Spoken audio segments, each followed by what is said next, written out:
do not go to sleep unless you've spent 60 minutes in learning. A lot of people say, well, I don't have that time. Join what I call Traffic University. In other words, if you're in the car driving to work, why listen to the news? The job of the news vision is to frighten you.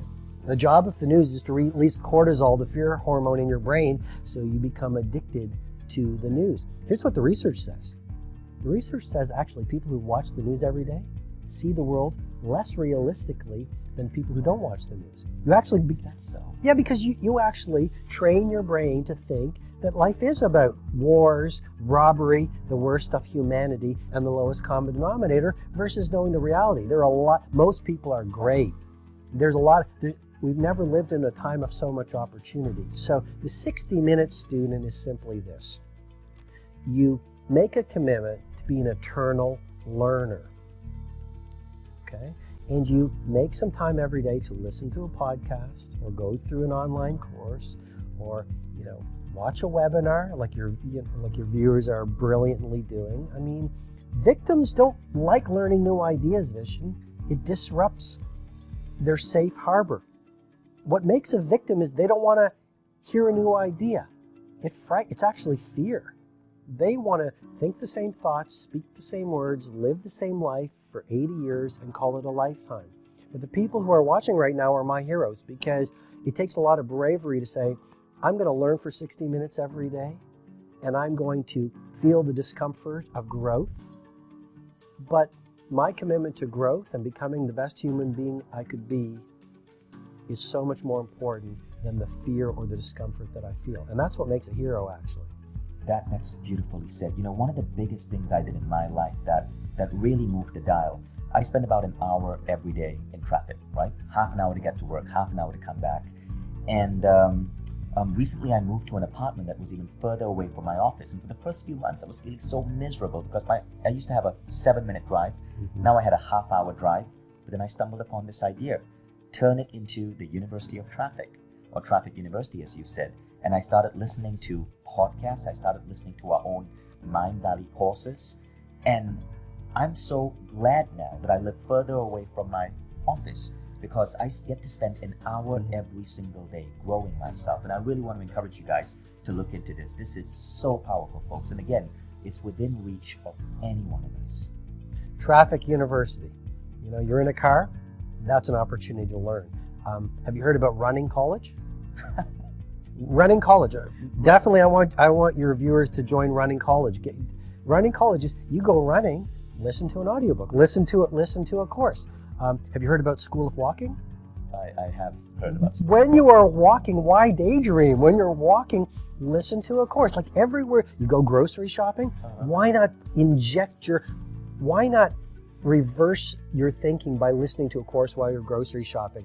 Anything that you're doing, you can be learning. You're right. I still have my hardcore rap playlist when I'm working out or running. Right. But in the car, in traffic, when everything is just gentle and smooth and quiet and I can focus, that's when I love listening to courses and podcasts. Yeah, phenomenal tip. Well, I think the key is really this. Learning collapses the timeline. You can try to figure out how to build a great business or a world-class life, or dial in the mindset of the people I work with, the Titans, or how to live a life that makes history while you create a life you adore. You can try to figure it out on your own, and it'll probably take you 50 years or 100 years, even if you ever get there. Or you can learn from people who've already done it and get the information in an hour or 20 minutes, or the right book or the right course or the right audiobook. You can collapse the timeline so that every single day becomes a platform to get exponentially closer to the life you've always wanted to live. What you're saying is so relevant to our community. This is the core, the DNA of the Mind Valley community. For those of you who are new to Mind Valley, know this. Most people who are part of our community, which is now like 2 million strong, they see growth as a goal. Most regular people, ordinary people, they think of their goals as the amount of money in their bank account, or their title, or their job, or how high up the career ladder.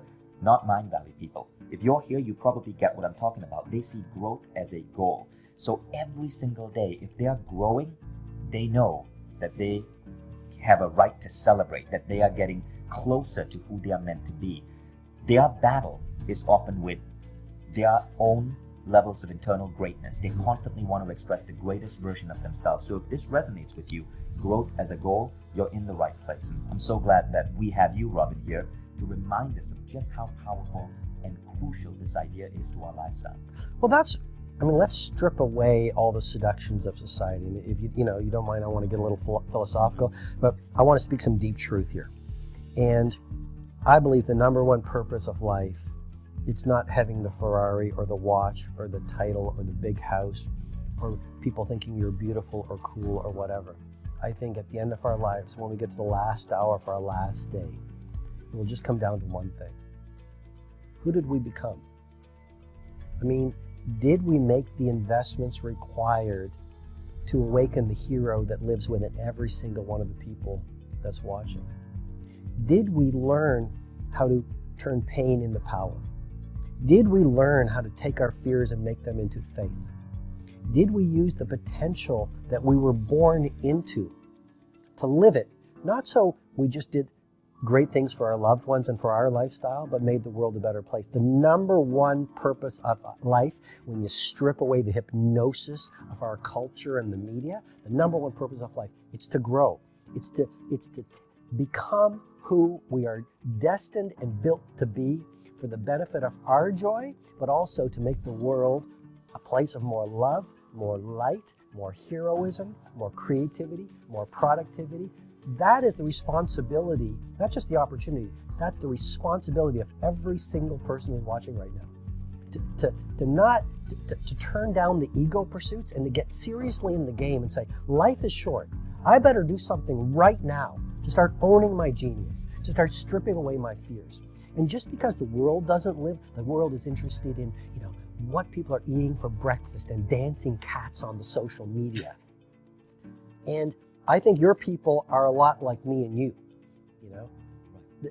There's a whole different game to play. And it's not what the 95% are doing. The game or the key to life, it's growth. It's building your interior. It's going out in the world and becoming your genius and doing something epic with your life. And you know what? Don't do it tomorrow. Don't postpone it because no one knows what tomorrow is going to bring. Do it today. I love that, man, because even though I intuitively know this stuff, it so helps to have you as a coach reminding me how important this is.